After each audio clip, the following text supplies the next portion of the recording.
Hello and welcome to another edition of Florida Sportsman Action Spotter Podcast. I'm Captain Rick Riles. Hey, we're going to have a lot of fun today. Here's what the plan is. We're going to make a quick stop in Nosara, Costa Rica. I got friends fishing over there right now, and I'm hoping to get a good blue marlin report, maybe some yellowfin tuna, and then we're going to find out about Florida. We're going to start up the northeast corner, work our way down the east coast, up the west coast, and out the Panhandle. And, you know, we're going to get the fishing report from the boys, but I want to know something from them too. I've got a question for them. Here's what it is. All of us are lifers. We've spent our entire adult lifetime doing what we're doing. Have the fish learned? Do fish adapt to what we do? Do we throw new lures because we bought new lures because they look good? Or did the old lures really start to not attract the fish anymore? I don't know. Let's find out. We'll get it started. This week's Action Spotter and every week is going to be brought to you by Yamaha. Reliability starts here.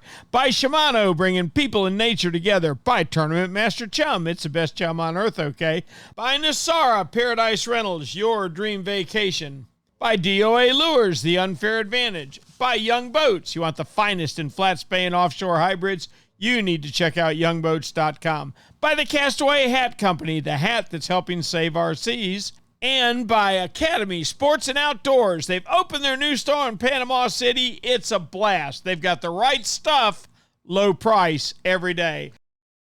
Okay, I've really got a special interest this week in going to Nosara, Costa Rica. My accountant is down there. I hope he's not doing my taxes while he's fishing, but I want to find out how the fishing's going in Nosara, Costa Rica from one Craig Sutton. Craig, are they having a good time down there this week? They absolutely are, Ricky. It's really, we've lit them up the last couple of weeks. It's big mahi time, big mahi. Oh, good deal. I had one that was 64-inch male. Whoa! Wait a minute now. Say it again. 64 pounds, 64 inches. 64 inches. They said they thought he was a little over 60, though. We have a competitor, the Boca Grips, that bottomed that one out, and they had to pick up the tail before they got it to How about 60. That? How about that? Yeah. We've had a run. We've had a big run of these things. I think we caught 5 that were well over the 40-pound mark in the last 3 weeks. Craig, it's crazy. I don't know what's going on with mahi. I know I like it, but you're catching them over there. It was a little better year for us in Northeast Florida than we've seen. And a little better? Oh, it was better, yeah. Way better. Well, it didn't last as long as I wanted it to, Craigie. Dude, there's people, I had a buddy go out last weekend and caught like 4 or 5. They weren't big fish, but he caught them. But get this, a friend of ours came up on a school of bait between Ponte Vedra Ground and Pablo Ground, and it was covered with mahi. I know, and I heard that. I like that. I mean, it's, you know, in Costa Rica, me and Alexander were down there late May, about the May before COVID. So it was 4 years ago, and we were on a massive, like 3-4 mile long, 2-4 mile wide school of 12, 14, 15-inch mahi. Isn't that something? I mean, oh my gosh, it was crazy. And we get 2 or 3 of those a year during that May, June, July. And I don't think these big ones that are coming through are those because they'd be a little bit too old for that. But, man, I tell you, we're doing good. And we got, you know, I've been crying about the no big yellowfin, but we got one. Wilson called it 150. It's not 150, but I think it's 100, 110. And we got one last week, not just past week before last, that was probably around 90. So there you go. So they're around. Take what we get. You know? Yeah. There you go. Well, that's an outstanding report. Now, your weather starts staying pretty stable for a couple months now before all the rains come, right? Yeah. Well, it's you know, we had that trouble in June. We had those, 4 tropical depressions in 5 weeks. That was crazy. And that went away the first week of July, and it's been beautiful ever since. We get a little bit of rain around the moon. I think they're going to start getting some rains like maybe tonight, you know, 30, 45-minute shower. and then Monday, Tuesday, Wednesday, and then they'll go back to being just summer-like conditions. Gotcha. Sounds great to me. Yeah. I know one thing. I know my son's about to drive me crazy because we haven't made plans to go back this year yet, so I got to get on it. Craigie, we appreciate it as always. Please tell me we can check with you next week. Absolutely, Rick. I look forward to it, buddy. Thanks, Craig. Captain Craig Sutton from Nosara Paradise Rentals. It's time to hit Northeast Florida, and I know that this guy's got some thoughts on our question of the day because he's like me. He lies awake at night worrying about this stuff. Captain David Voorhees, how are you? Hey, Rick, I'm doing good, buddy. Doing good. Good. Tell me about your fishing first off. Well, God, what a busy week. I mean, just been fantastic. You know, this is the last push of summer. Kids are getting ready to go back to school, so we've been staying pretty busy. I had a very busy week this week, but, you know, we caught fish on every trip, and we're catching a lot of variety. This is the time of year I tell a lot of clients, you know, this is the time of plenty. I mean, you just don't know what you're going to catch. I mean, I actually, this week, actually caught a fish that I have never caught before. Really?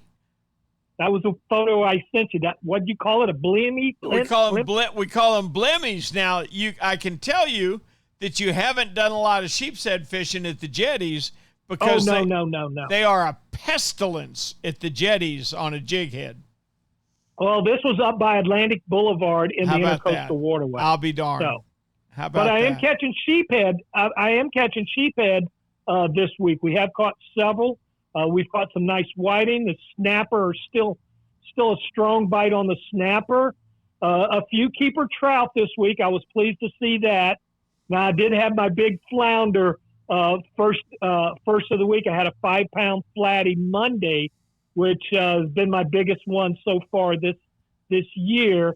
But since that, I'm really struggling to get a keeper. Lots of flounder, but a lot of short ones. I'm real pleased with the 14-inch limit. I'm real happy with that. Now, I would have never kept any of these 13-inch fish, but I'm sure other people would have brought, you know, having the same issues I'm having, probably would have brought a lot of those fish home, and now they're being released. Red fishing was absolutely on fire. And I noticed something this week. I try to, you know, a good fisherman, I say, is a person that's very observant. You're always watching, looking, learning. And, you know, I've heard people talk. I've heard some of these reports, guys saying, oh, the red fishing up here isn't like what it used to be. There's not that many redfish anymore. You know, where have all the redfish gone? You know, too many people are bringing them home. You know, the 2 fish per person is we're overfishing them. And, you know, after Friday, I mean, I wish I would have had a video, because in about a 200-yard stretch of the Intercoastal Waterway, I couldn't tell you how many redfish I saw. It was absolutely on fire. I promise you, I saw well over 100 redfish. That's and crazy. They were feeding, crashing, backs out of the water, huge schools. We'd spook a school, and there'd be 20 or 30 big reds with them. And I'm like, no, these fish are not, you know, they're still around. They might have changed their habits, or they're not as easy to catch as they used to be, but we still have plenty of good redfish. I really believe that. And I think the guys that are struggling, that are not catching redfish, I think they've not changed. They're still in the same format they've been for all these years, and they refuse to change or do anything different. And they're wondering why they're not catching any redfish. But David, I tell you, we caught plenty. We only got a few seconds left, but you brought up today's question, and I agree with you 100%, and I use redfish a lot to prove it. Do fish adapt to what we do? Have fish learned our habits, and do they react to it? Absolutely. Absolutely. I wrote an article many years ago about and the name of the article was, Do Fish Have Memory? And I went in and I did a little research on it. It was one article I really was pleased with. I really liked it. It got a lot of reviews, and I even got some people that thought I was absolutely crazy.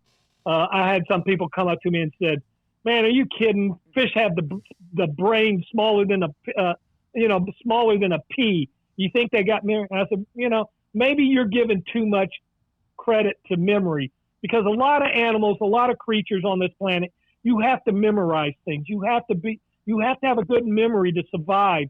Deer know where certain areas go to. They migrate, these migratory routes. They're memorized. So fish do the same thing. I think fish do have memory. But at the same time, I am seeing a big change. And you know what I did this year, Rick? Our last several years, I started doing more deep water jigging, and I've been producing a lot more fish. I think a lot of these fish have gotten pressured up on the mud flats or in the back creeks in the shallow water.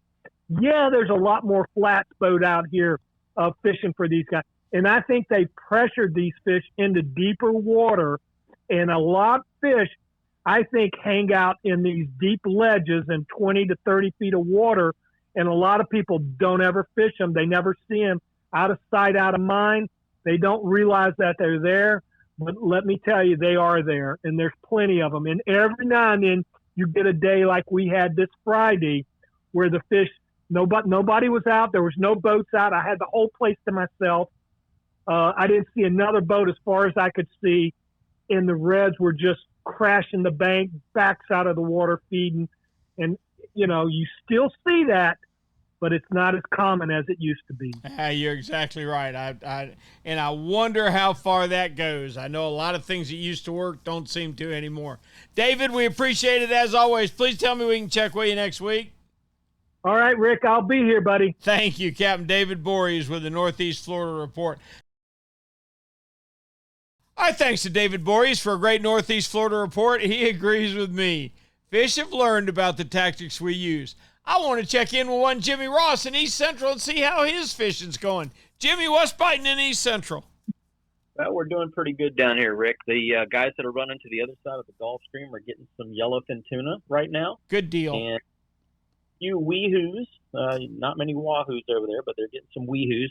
And there's some scattered dolphin here and there, but you can't really pinpoint any good spot. I can't say, hey, go to this ledge or go to this depth or go to this whatever. It's just been hit or miss. We've had some cold water swirling around down here, and guys are coming across a little pocket here and there that has 2 or 3 dolphin in it that are decent-sized fish, not schoolies. They're actually gaffer-sized fish.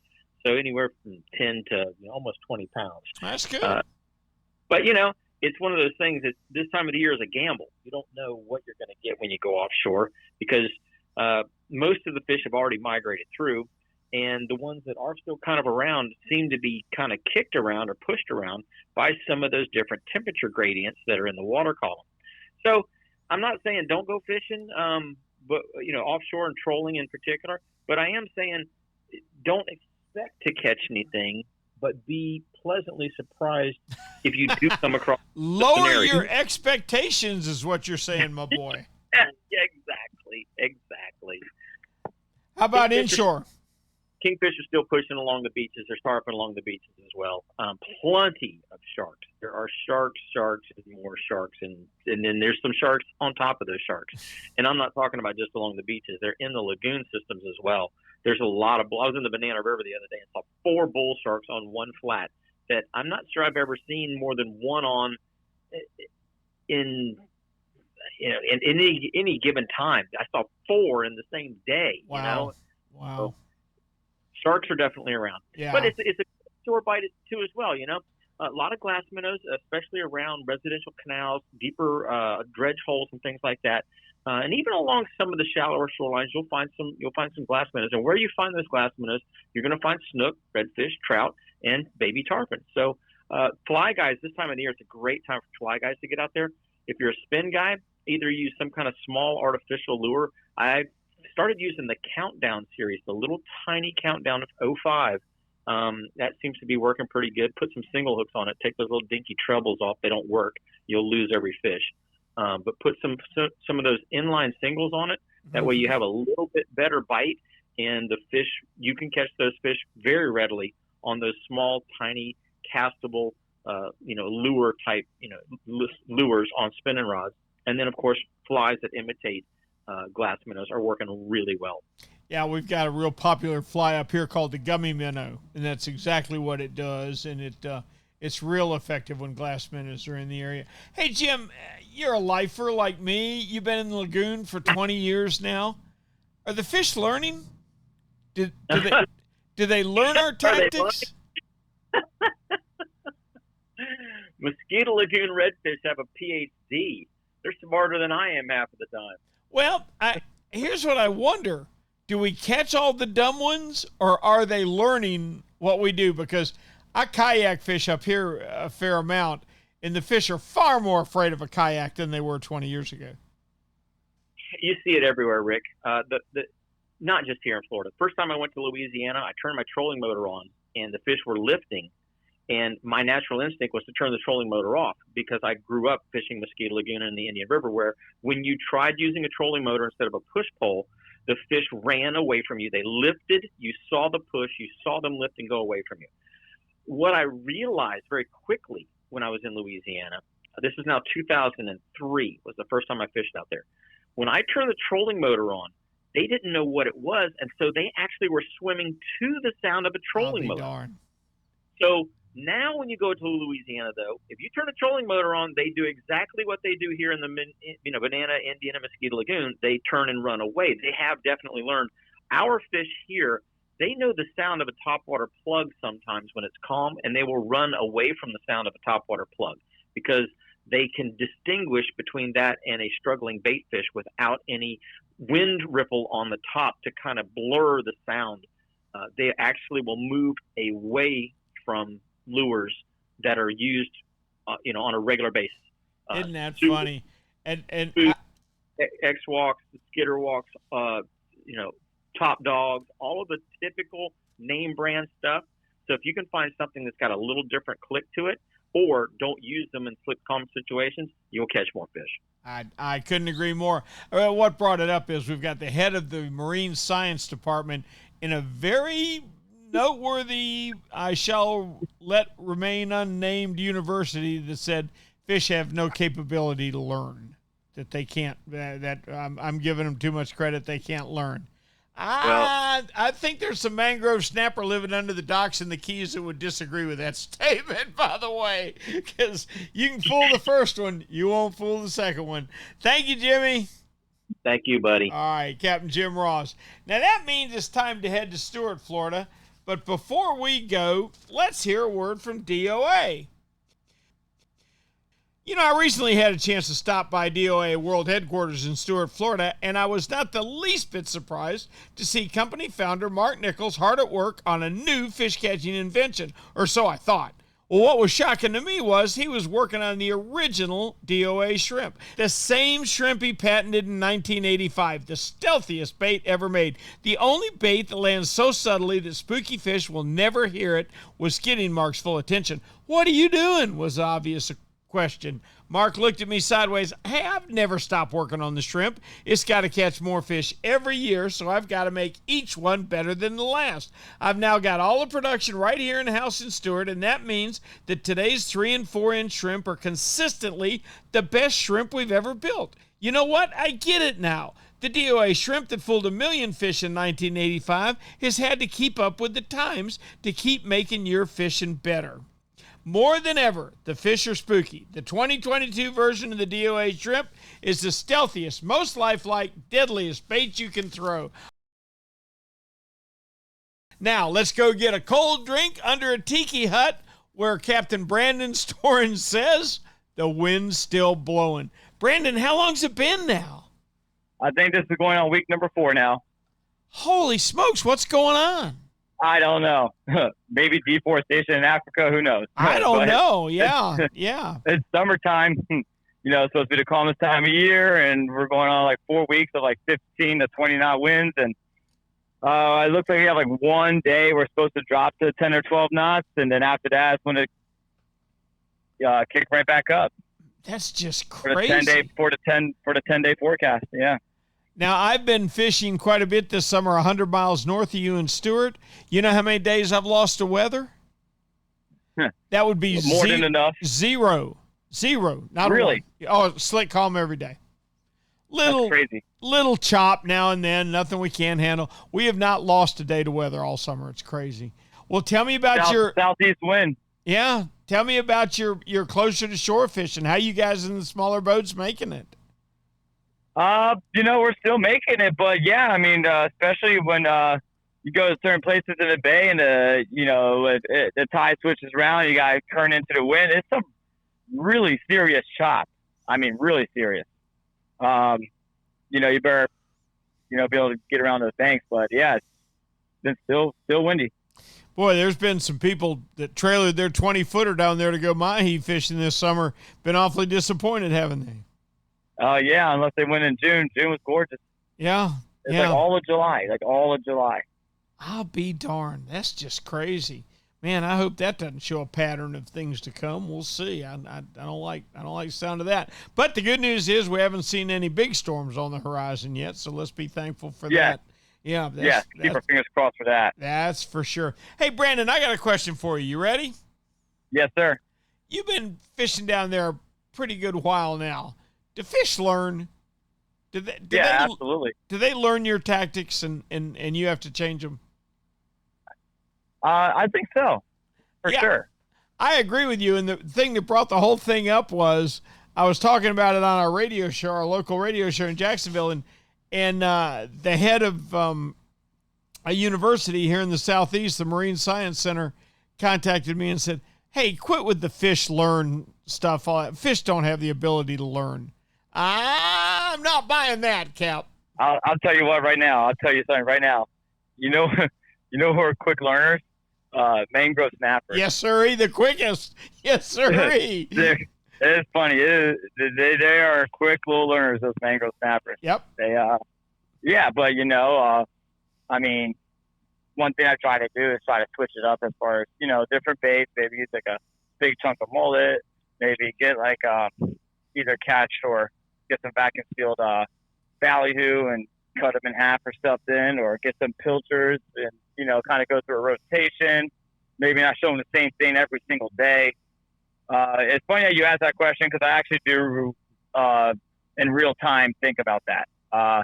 Another thing I think about is of course tarpon's been around for over 100 million years, right? Right. One of the longest living fish. Yep, they are dinosaurs. Yep. And they've made it that long through adaptation, evolution, etc. I think that tarpon have gotten so smart down here that if all the people are lined up on the bridge fishing for tarpon here in Alameda during a big migration season, sometimes you put like a live one on top and you put a couple of dead ones on the bottom. I think they're getting so smart about the dead mullet on the bottom that they grab in the back half of the mullet and then ripping it off the hook. Like they know the hook is on that mullet, but they're just going to grab the back half of it.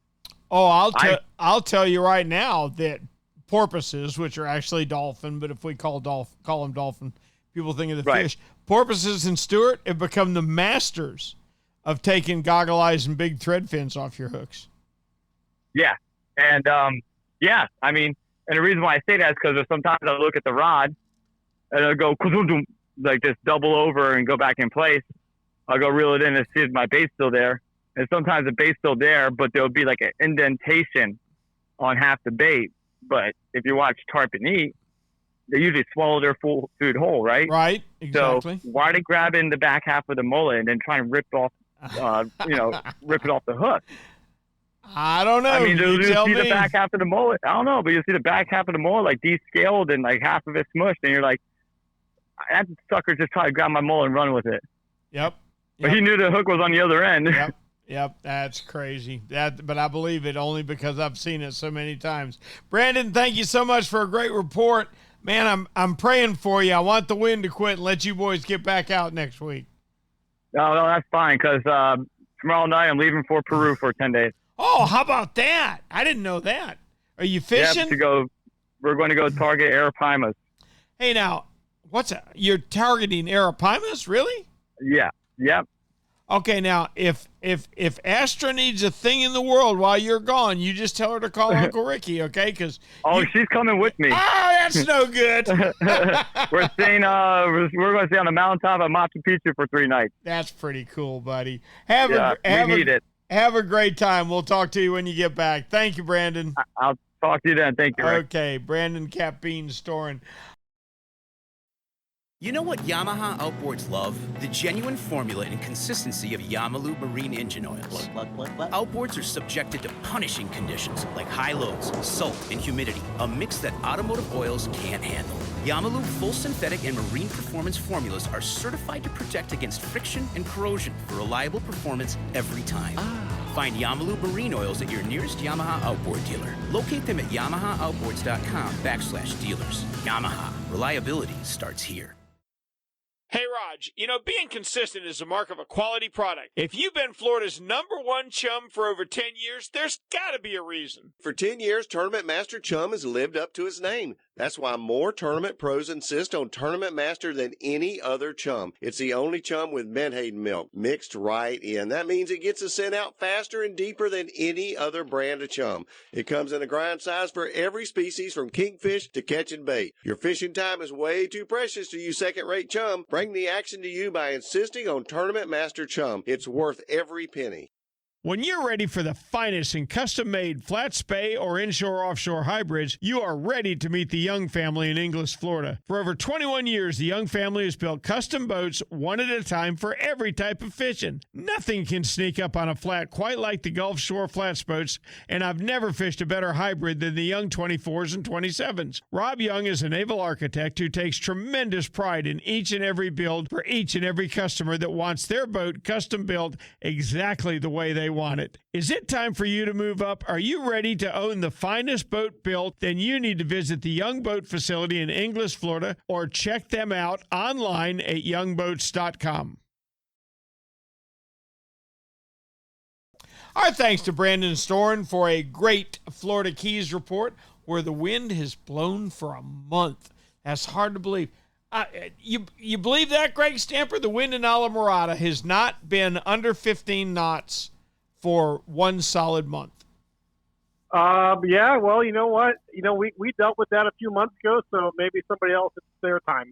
That's how it kind of works around here. We've been in great shape. I'll be honest, we've had some pretty nice mornings throughout this entire West Coast area.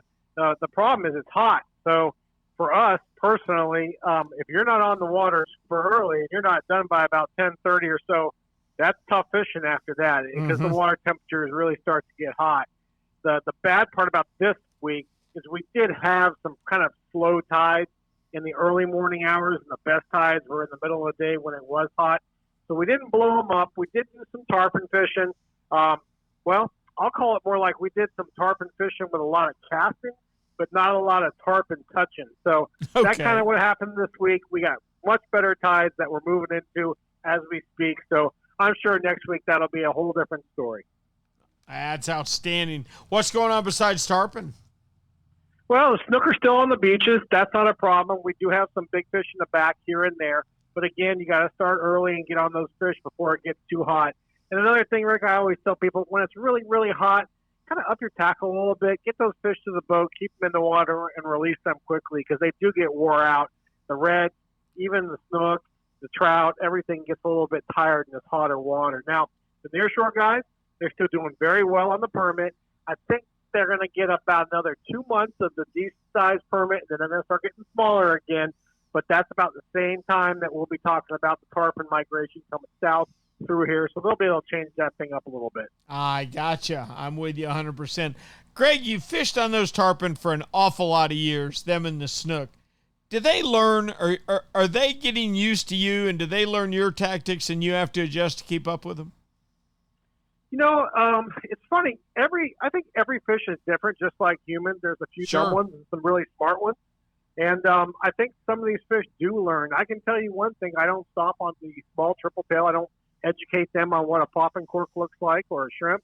Because I think if you do that, they start to figure out, man, maybe I shouldn't be going after that thing that's floating by there with that little rubber thing above it. Snook, I can tell you one thing about snook that's kind of interesting. is snook will go up in our estuaries up into the fresh water when they get a lot of sea lice on them, because the sea lice can't live in fresh water. Interesting. And they'll hang out there for a week or two, and then they'll come back out. So I think the smaller snook that follow those big females, the ones that have already learned it, start to learn that themselves, and then they utilize that later down the line. So I do believe fish can learn. I also believe there are some fish that are just pretty stupid, Rick, and it doesn't really matter at all. Yeah, I got to tell you that, and that's what the argument against my theory was. And a head of a marine science center gave it to me. He said, "Look," he said, "you're just catch the dumb ones. It's not that they're learning. You've caught all the dumb ones." I know that 20 years ago in Northeast Florida, fish had absolutely no fear of kayaks whatsoever. They would bump into them while they were feeding. Okay. Wow. Now there are some mornings, Greg, and keep in mind now the number of kayaks has exploded in the last 20 years. I mean, exploded by 1,000%. But boy, I'll get on one of my favorite flats on an early morning at low tide, and I'll put that paddle in the water, and a fish that has got his back out of the water 70 yards away from me will sink and be gone. And I'm like, you sorry rascal, you know this drill, don't you? And that it's funny, and it's just one of the things that captivates me. Is why I can't ever quit, is because I'm constantly laying in bed thinking, why on earth didn't that sailfish eat that daggum belly? Or he should have ate it. How about that? I'm right there with you, buddy. I mean, there's a lot of different fish. Some are smarter than others, but I can tell you there are some that definitely pick up on noises, sounds, certain things that they hear, and they go, "That's not right." Yep. I saw old Fred go away one day when he heard that sound. I want to stay away from that. Greg, thank you, buddy, as always. Please tell me we can check with you next week. You got it. Tight lines, Rick. Captain Greg Stamper from Snook Stamp Charters. That means it's time to head up to West Central Florida. But before we do, let's get a word from Shimano. Hey, I'm not sure who first coined the phrase, "the only thing saltwater can't destroy is saltwater." You know what that meant to the engineers at Shimano? That sounded like a challenge, and their response is now on the shelves of Strike Zone Fishing. The new spinning reels are called Twin Power, and they feature the infinity drive, which means there's not a fish around they can't stop. It's because of the new heat sink drag mechanism, which means a hot wahoo or a charging tuna can't run fast enough. They can never get away and make you worry about your drag heating up. Even better, the new Twin Powers are built to become the best reels ever at fighting saltwater intrusion. Listen, everybody's heard or experienced the problems with seeing the latest and greatest actually on the shelves of your local tackle shop. Well, I'm here to tell you that Shimano's great partnership with Strike Zone means that you can always count on finding the latest and greatest lining the shelves of both Strike Zone locations. That means it's West Central Time and one Ray Markham. How we doing, Raymond? Fantastic. Good. I'm glad to hear it. Does that mean you've had a few bites this week, maybe? Well, we got some new moon influence here with a little bit better tides and definitely some better action with tarpon and snook and a little bit better action with trout. Mm-hmm. Can't complain too much about that. I've had a few elusive days for redfish, but I think that's more of the places where I am fishing versus where I know there are some fish. We just still have some kind of issues with migration of redfish around Tampa Bay. They seem to be holding in the same spots, and they've been there for months. They just don't seem to be moving. But as we get up towards August here in this next week or so, I would anticipate that happening, because normally this time of year, August through about October, November, we start having influx of some real big brood stock that are coming in, and they just kind of mix it up with everything, and it does have a tendency to move some fish around. So looking forward to that for sure. Mm-hmm. Bunch of guys are whacking some tarpon big time on the afternoon outgoings here. So it's all been good on the inside. Guys on the outside fishing, I've heard a few complaints that tides are either too slack or too much, or, you know, the usual. I think they get a T-shirt for that. Yeah. That's a good point. Ray, I think tarpon, I love tarpon for one of the same reasons I love sailfish so much. We really don't put any pressure on them, and they kind of keep their population in check. It just seems to work, doesn't it? Well, the fact that, we have a no take on tarpon, period. I mean, to the point where, even if you get a fish that's over 40 inches, you're technically not allowed to even take it out of the water. Right. That goes a long way, I think, towards a catch and release reduced mortality. So, even guys that are catching fish and making their best efforts to release fish, sometimes they do die. Some guys that don't use circle hooks, they still gut hook fish when they're fishing live bait or dead bait.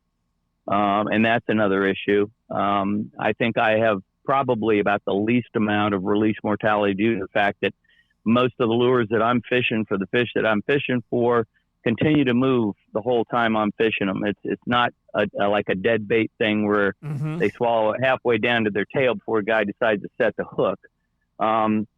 So consequently, the majority of the fish that I'm hooking are right on the outside of the mouth, right in the very front of the inside the mouth. So it's real easy to remove hooks, and a lot of times you can do it without even removing the fish from the water. So now it all works out pretty good. Interestingly to me, Ray, almost all the tarpon, while we're talking about tarpon, almost all the tarpon I catch on circle hooks, the hook is right in the very top of his mouth, and he's the only fish I see that way. That's interesting. I honestly have never seen that, but there again, I'm not fishing with circle hooks. And you're not a bait fisherman. I'm a bait fisherman, and I fish with circle hooks, and they do a great job, and we get a great hookup, and it's a perfect release with a minimum of strain on the fish, but the hook is right at the top of his mouth and easy to remove. That's kind of odd that, I've talked to a lot of guys, and I've been on a few trips that guys are fishing either dead or live bait and using circle hooks, and most of the time they're right in the corner of the mouth in what they call the clipper. So it's just, I don't know. I'm only told what the guys with FWC tell me that the circle hooks are scientifically better for catch and release using natural bait. So. I agree. I agree 100%. That's why we use it in the billfish fishery. By the way, I want to see the same law passed with sailfish that has been passed with tarpon. You can't take them out of the water. The sharks, Ray, the sharks are getting to be a nightmare. I want that fish. Let me tell you, when we get one on right now, we're after him. We're hounding him. We're on him hard. And my grandsons all know to get that leader just as fast as they can get him and get him set free. Well, I totally agree. And we're exactly in the same mode with tarpon.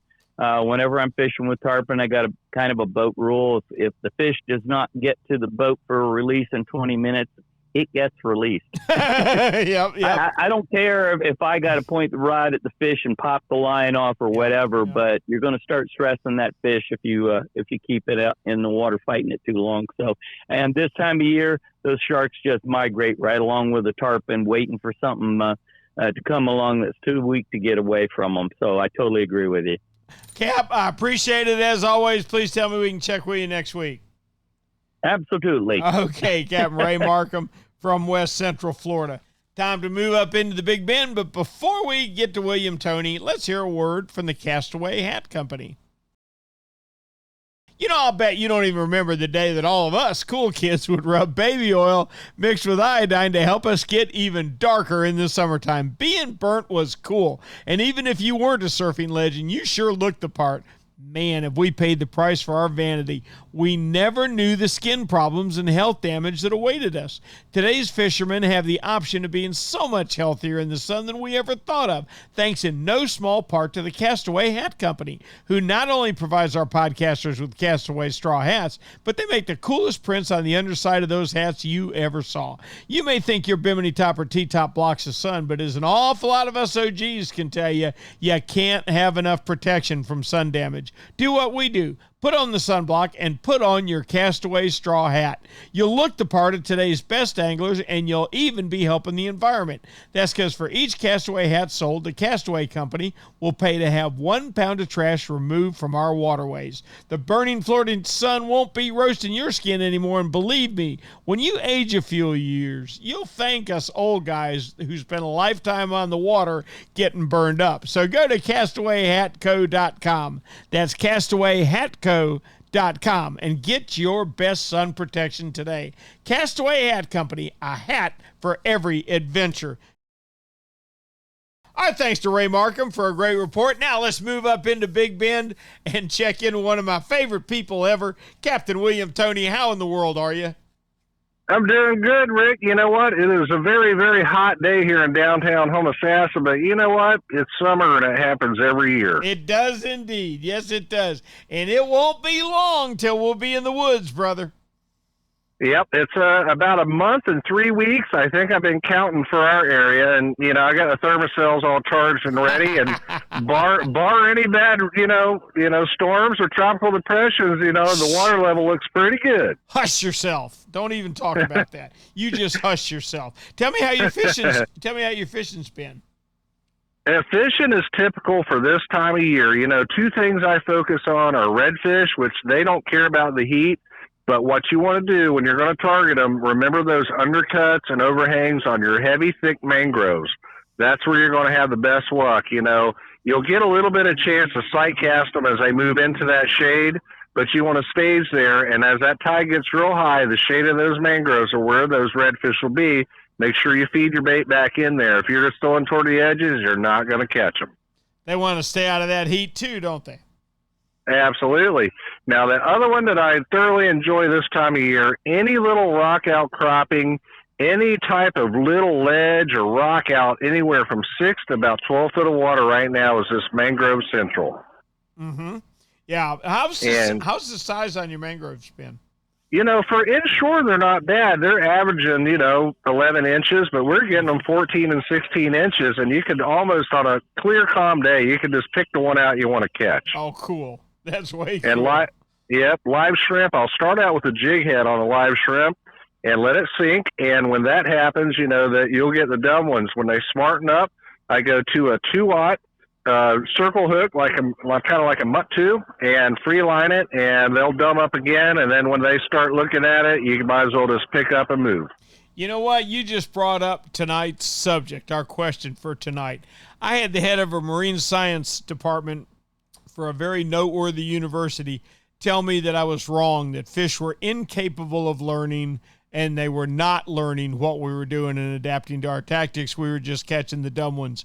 I'm not buying that, William. I think they learn. I'm right with you, Rick. You know what? I've fished long enough to my life to know if fish didn't smarten up, how come there are so many lures for us to buy and use? Well, all we would need would be one if they were dumb, and then that would be all we would need, right? Yeah, but that ain't our personalities, William. We're going to buy the new ones whether we need them or not. Absolutely. I'm throwing that out as proof, but I'll tell you what I will give you as proof.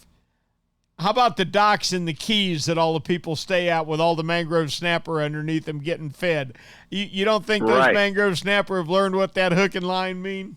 Absolutely. I'll tell you one case in point. So one time in my younger days, me and some friends all went down to Duval Street down in Key West.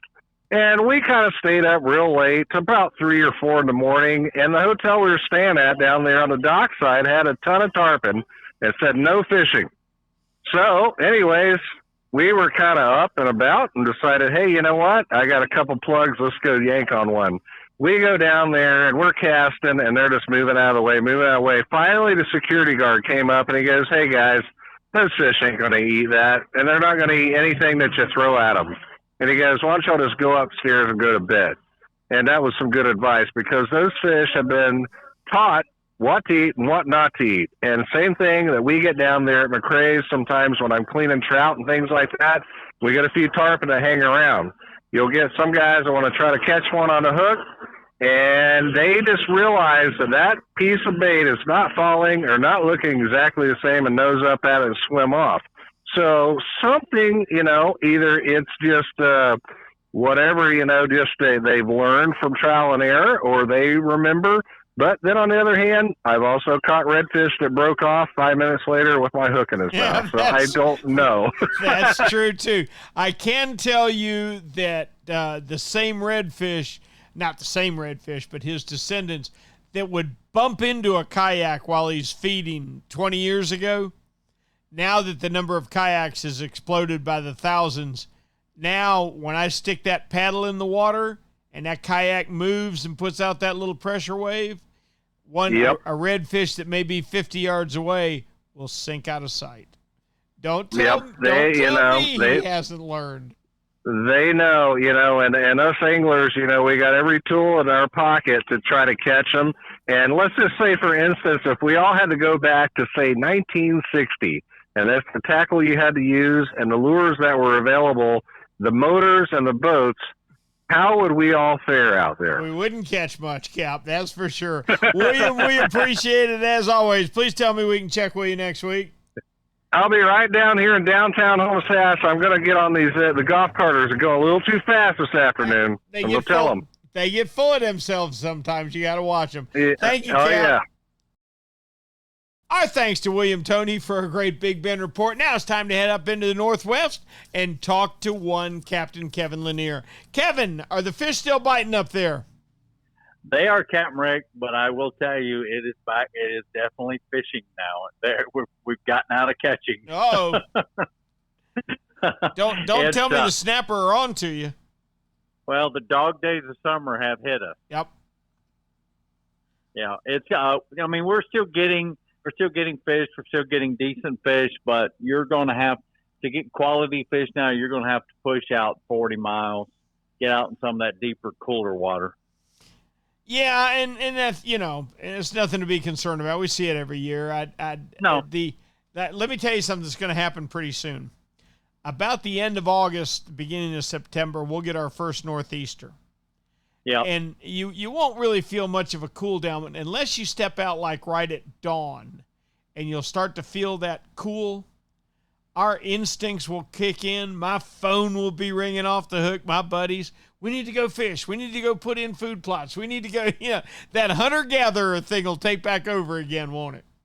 Yeah, it will. Definitely. But we're having some good days. In fact, today we've got a 46.5-pound cobia. Oh, that's a good fish. Yeah. I can remember when that was, nice fish. Now it's, that's a good fish. Yeah. Oh, yeah. That's really a nice fish. Yeah, he actually hit about 30 feet below the boat. We were doing some fishing for suspended snapper.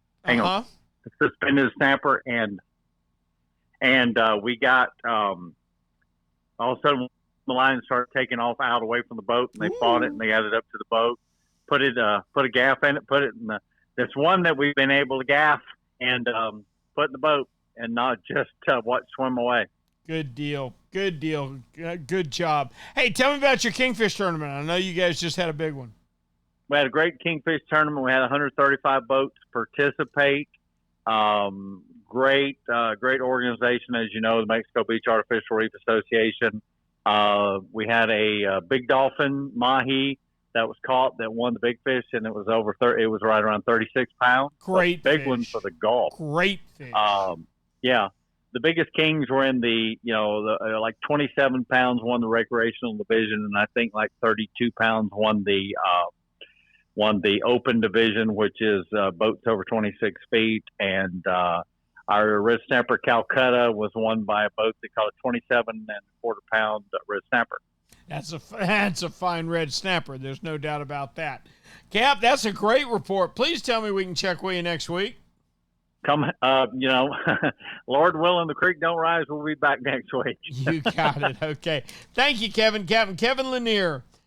I tell you, that Kingfish tournament and all the excitement in Northwest Florida this weekend. How about Academy Sports and Outdoors coming to Panama City? Their grand opening has been going on. Man, I hope you didn't miss it. 20% off on the combos. They've still got great stuff. They've still got great sales going on. Going to be demos going on all week. You need to get over there and talk with the people that know the kind of sport you love the best. If you're trying to learn about deer hunting, if you're trying to learn about offshore fishing, you have now got a central location to meet all your needs. They will bore sight your rifle. They'll fill your propane tanks. They'll set up your bicycles. They'll set up your grills. You name it, they'll do it. They'll work on your reels. They will get you ready for the great outdoors. Nobody does it like Academy, and Academy Sports and Outdoors is now in Panama City. You don't want to miss it. Our thanks to Kevin Lanier for a great report from Northwest Florida where he said the snapper fishing is now fishing instead of just catching. Now let's see how it is out in the Panhandle by checking in with Tyler Massey. Tyler, are your snapper wising up a little bit to you boys? Yeah, they definitely are. It's typical this time of the year. Also with the longer season that we've had, just they've had a lot of pressure, and you definitely got to work for your snapper now. Recreational season. It was over on the 31st, but we can catch them on our federally permitted charter boats until the 18th of this month. I see. So it's wrapping up pretty much all over. If it's not over, it it's is. soon. And I think most of us are ready for it to be wrapped up too. You know how it is. We're fishing for the same thing over and over again. It gets a lot repetitive, but we're still catching some nice ones and getting limits. So. Good deal. What's the trolling report? Are you guys getting in on these on the billfish on the feds at all yet? Yeah, so it's continued to be pretty decent. This last week, quite a few. We had some good weather. Quite a few people definitely made it out there. There's reports of the dolphin is almost a guarantee. You go out there and fish around the feds, you're catching some dolphin.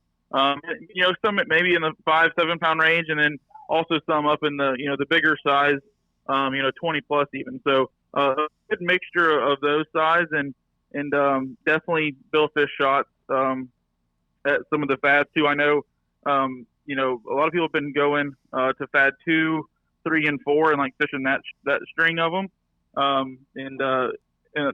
tournament maybe last week or 10 days ago, I know of a blue marlin that got killfish over around 500 pounds got caught there, and a lot of white marlin shots as well. Oh man, that's fantastic. Anything going on inshore, or is it just too darn hot? It's been a little shoddy in the daytime. One thing, our mangrove snappers are showing up. Right. Fishing around the bridge pilings and deeper docks and that kind of stuff. So instead of wasting time feeding pinfish trying to catch speckled trout, it's a good transition to hit some of the mangrove spots and pick away a few of those. Another thing that we're starting to catch a few of too is flounder. I'm starting to catch a few flounder, in around our path, a little bit for water, 20 foot or so, and using a live bull minnow on a Carolina rig for those guys. Gotcha. Okay, that's a great report, Tyler. Thank you so much for it. Please tell me we can check in with you next week. We'll be here, Rick. We'll see you guys. Okay, you got it. And that puts a wrap on our trip around the state tonight. A lot of interesting thoughts on our question, a lot of good fishing reports, and quite honestly, a lot of reports that are just kind of getting shoddy. We're in the dog days of summer, guy. Let's face it. We're not going to see great fishing again until that bait starts on the move following the first northeaster. It'll be here soon enough. Fish of the week to me sounded like tarpon and mangrove snapper. Seemed like everybody was pretty happy with them. Nobody was really ecstatic with anything else. Just some interesting reports. One thing the guys all agree on, they don't agree with the head of the Marine Science Department. They think fish can definitely learn, and they do adapt to the different things that we use to try and catch them. I know I've seen it plenty of times in my life. There was never a doubt in my mind. It was fun to hear the guys weigh in on how they've seen fish learn.